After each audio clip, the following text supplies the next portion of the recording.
Halo para omnivore, selamat datang di channel A51. Kali ini saya akan merangkum film action yang tahun ini baru rilis yang berjudul Nobody. Film ini sendiri ditulis oleh penulis yang sama di film John Wick dan dibintangi oleh pemenang Emmy Award yaitu Bob Odenkirk. Langsung saja, tanpa berbacot ria, ini dia Nobody.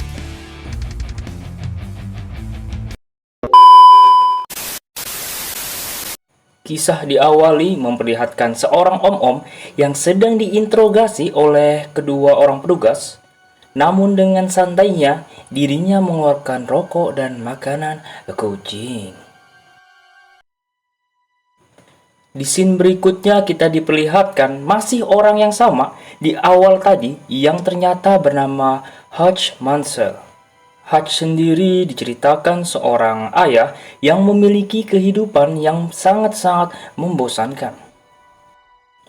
Dirinya pun memiliki hubungan yang kurang baik dengan sang istri, yaitu Becca. Sementara putranya yang bernama Black merendahkan dirinya karena pekerjaannya yang biasa saja. Satu-satunya yang masih menaruh perhatian pada Hutch adalah sang putrinya, yaitu Sammy. Hingga suatu malam ada dua orang perampok yang sedang memasuki rumahnya. Perampok tersebut menodongkan pistol padanya dan meminta uang dan barang-barang yang berharga. Karena Hutch sendiri terbiasa cashless, jadi dirinya tidak memiliki barang berharga apapun. Akhirnya perampok itu meminta jam tangan dan uang kembalian yang berada di dalam baki. Ketika perampok ingin keluar, tiba-tiba Black menahan salah satu perampok itu dan dirinya pun menyuruh ayahnya untuk menyerang mereka. Akan tetapi Hutch malah menyuruh Black untuk melepaskan perampok tersebut. Akibatnya Black pun mendapatkan bogem mentah dari perampok tersebut. Karena keputusan tersebut, anak dan istrinya menjauhi Hutch. Bahkan tetangga dan kakak iparnya pun ikut mengejeknya dan mempertanyakan status seorang ayah yang dimiliki Hutch. Kakak iparnya pun memberikan sebuah pistol kepada Hutch bertujuan agar Hutch mampu melindungi keluarganya.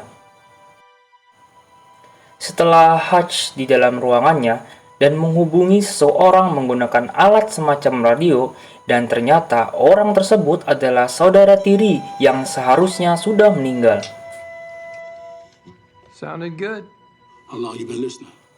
Dalam percakapan keduanya, Hutch mengatakan kalau perampok tersebut menodongkan pistol kosong dengan kondisi ketakutan yang sangat tinggi dan mereka juga tidak ada niatan untuk melukai keluarganya. Sesampainya di rumah, Sammy bertanya kepada ayahnya apakah melihat kalung kucingnya karena dia menaruh kalung kucing tersebut bersama uang kembalian di dalam baki. Hutch yang mendengar hal tersebut langsung keluar rumah dan menuju ke rumah Jombo tempat ayahnya dirawat. Dianya pun langsung mengambil senjata dan sebuah lencana FBI yang sangat tua.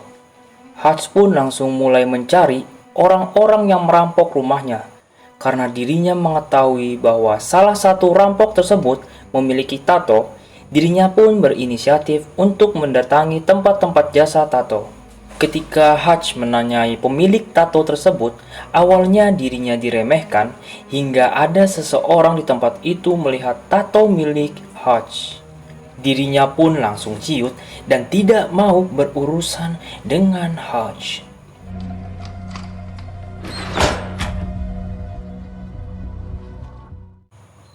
Hutch pun akhirnya mendapatkan alamat perampok tersebut, lalu mendatangi rumah mereka dan mengintimidasi mereka.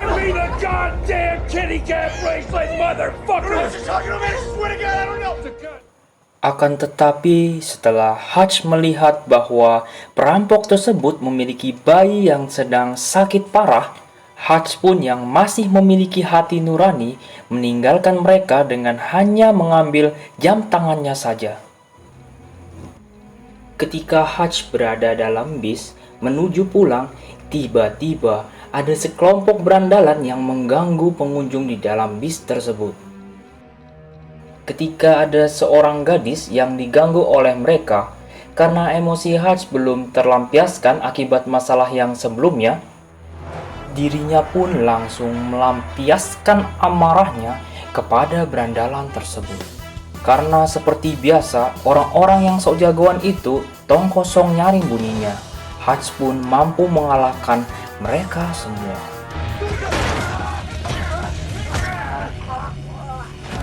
Setelah sampai di rumah, Hutch pun membuat sang istri terkejut karena luka-luka yang dialaminya. Istrinya pun langsung mengobatinya dan merawatnya. Scene pun berpindah, kita diperlihatkan seorang pria flamboyan yang nampaknya seperti mafia yang bernama Yulian Kuznetsov.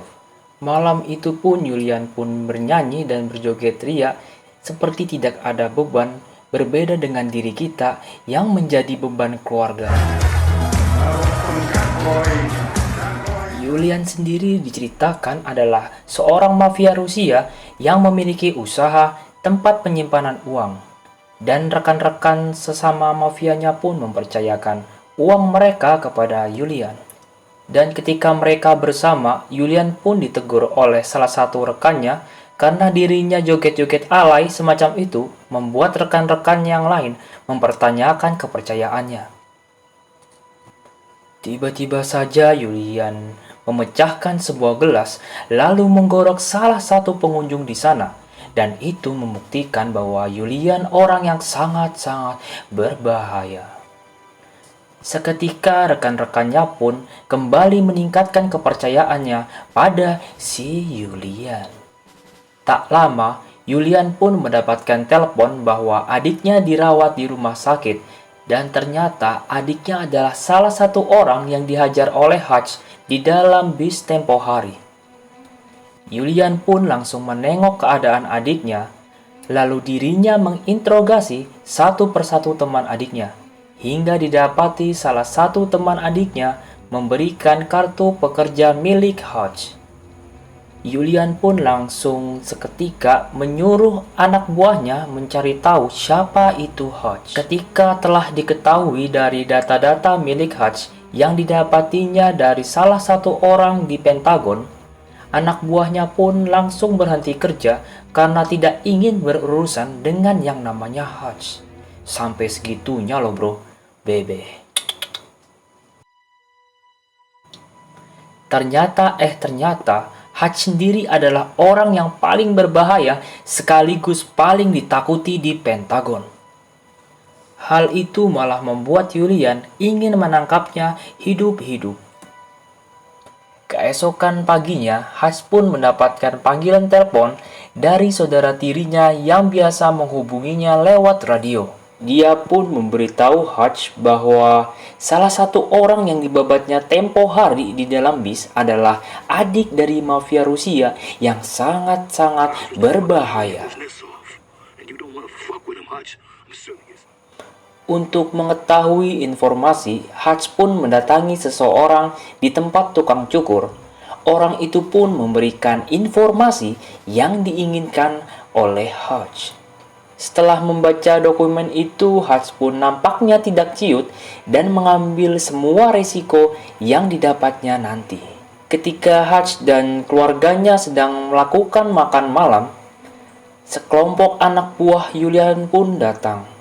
Seketika, Hutch pun menyuruh istri dan anaknya untuk bersembunyi di dalam basement. Mereka pun sangat bingung bahwa basement mereka diselimuti teknologi canggih, dan Hutch pun meminta mereka apapun yang terjadi, jangan panggil 911. Setelah itu kita akan diperlihatkan kebrutalan dari om-om yang satu ini.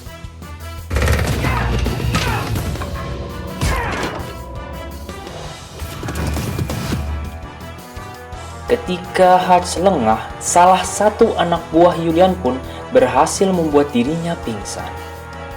Mereka pun membawanya di dalam bagasi mobil. Karena Hutch adalah tokoh utama, dirinya pun berhasil lolos dengan cara menyemprotkan air di dalam mobil. Dan mobil itu pun terguling dengan menewaskan anak buah Yulian. Setelah itu, Hutch pun kembali ke rumah dengan tenang dirinya membersihkan diri lalu membawa anak dan istrinya keluar basement. Diperlihatkan banyak sekali mayat-mayat yang bertebaran, lalu Hutch pun menyuruh mereka pergi ke tempat aman sampai situasinya benar-benar kondusif. Istrinya pun bertanya-tanya, tapi Hutch pun meyakinkan bahwa semuanya akan baik-baik saja, baby. Setelah anaknya dan istrinya pergi, Hutch pun membuka kotak yang berisi emas batangan. Sepertinya itu adalah harta dari pekerjaannya yang terdahulu. Hutch pun lalu membakar rumahnya beserta mayat-mayat anak buahnya si Julian. Sementara itu, panti jompo tempat ayahnya Hutch didatangi orang suruhan Julian, bermaksud ingin menghabisi ayahnya Hutch. Akan tetapi, semua itu terbalik dan diperlihatkan kebrutalan dari ayahnya Hutch. Gak anak, gak ayah, sama aja brutal. Keesokan harinya kita diperlihatkan bahwa kenapa Hutch mengambil emas simpanannya itu digunakan untuk membeli perusahaan tempatnya bekerja, dan pemiliknya sendiri adalah ayah mertuanya. Dirinya pun langsung memodifikasi tempat itu menjadi lahan pertempuran untuk dirinya.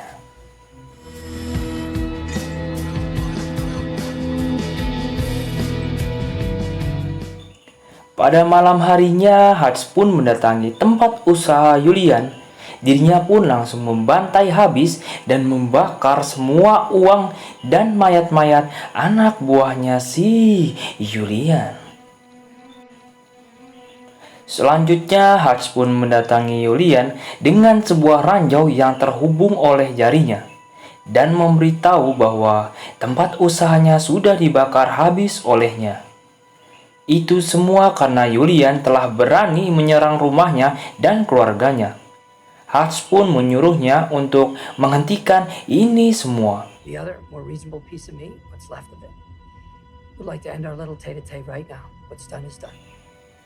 Hutch pun dengan santainya keluar dari ruangan itu. Setelah dirinya berada di dalam mobil, Julian pun langsung menyuruh semua anak buahnya beserta dirinya untuk mengejar Hutch. Setelah itu kita diperlihatkan aksi kejar-kejaran seperti film action lainnya, hingga akhirnya Hutch pun berhasil lolos dari mereka. Dan Hutch pun berhasil juga untuk memancing rombongannya Julian yang mengikutinya hingga ke gedung kantor miliknya. Setelah itu terjadi baku tembak ala film Rambo, dan di sana ternyata ada saudara tirinya yang sering berkomunikasi dengan dirinya lewat radio. Dan ayahnya pun juga tidak tinggal diam, dirinya pun ikut membantu Hutch. Dan mereka pun seperti Three Musketeers mulai membantai satu persatu anak buah Julian. Apalagi tempat itu sudah banyak dipasangi jebakan, hal itu mempermudah mereka untuk membantai mereka semua.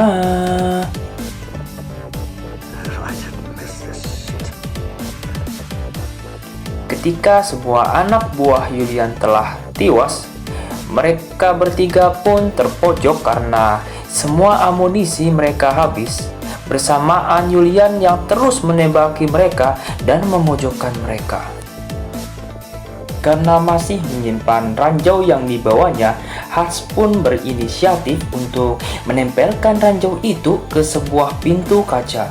Ketika si bodong Julian menembakinya, secara bersamaan Hutch pun meledakkan ranjau tersebut hingga Julian pun tewas terpental.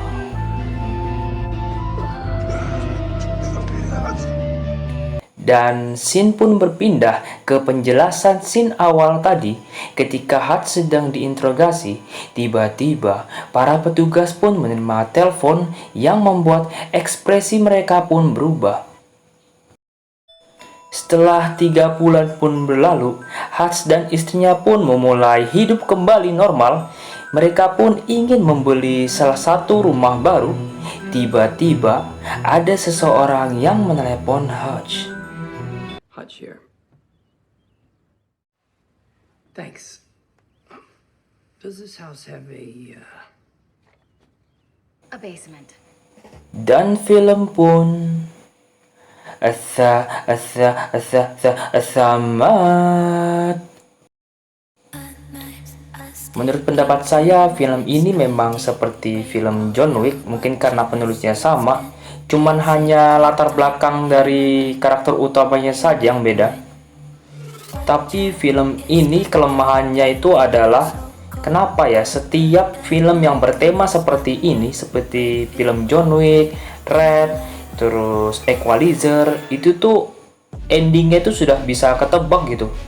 Tapi kekurangan-kekurangan itu bisa ditutupi dengan aksi-aksi dari karakter utamanya yang sangat memukau dan sangat memorable lah kalau menurut saya itu.